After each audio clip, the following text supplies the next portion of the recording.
100 real lang. Yun.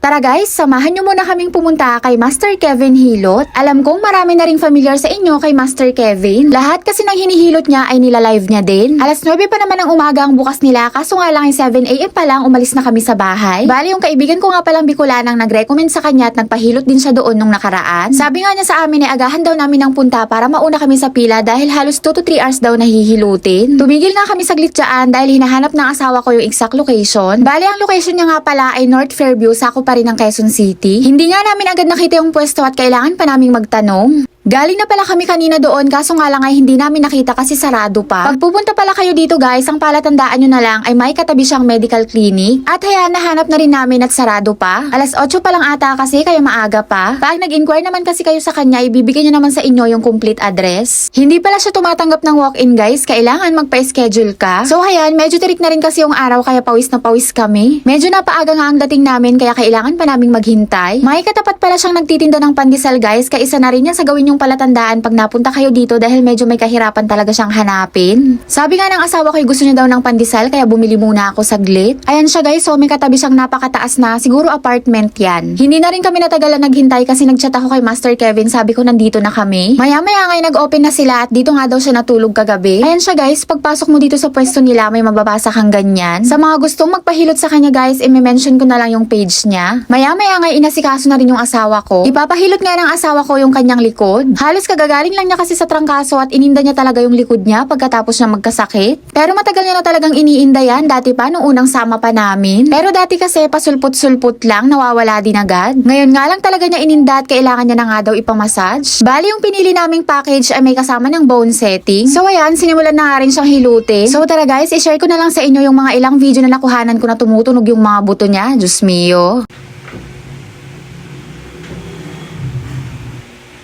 Ay. Malapit sa Taiwan. Diyos mio, pati nga ako'y napapaasa mga naririnig kong naglalagutukang buto. Whole body massage na nga yan at sulit na dahil napakatagal. At dito nga siya sobrang nasakta nung hinihilot na yung kanyang singit. Pero sabi niya sa akin habang tumatagal na hinihilot ay nawawala yung sakit at gumaganda yung pakiramdam. Niloloko pa nga ni Master Kevin yung asawa ko kasi sabi niya, o diba hindi naman hinilot ng asawa mo yung singit mo, ako lang maghihilot niyan. First time ko nga lang din makakita na ganyan yung paraan ng pagbindusa. Hindi nga ako sigurado kung tama yung pag-pronounce ko ng bintusa. Nakakita na ako dati ng ganyan pero diba yung sinisindihan pa tapos gamit yung makapal na baso. Tinatanong ko nga dyan yung asawa ko kung masakit ba, hindi naman daw. Mga 15 minutes din siguro ang nakalipas bago siya tinanggal. Pagkatapos nga tanggalin isa-isa ay nilagyan siya ulit ng langis. Yun.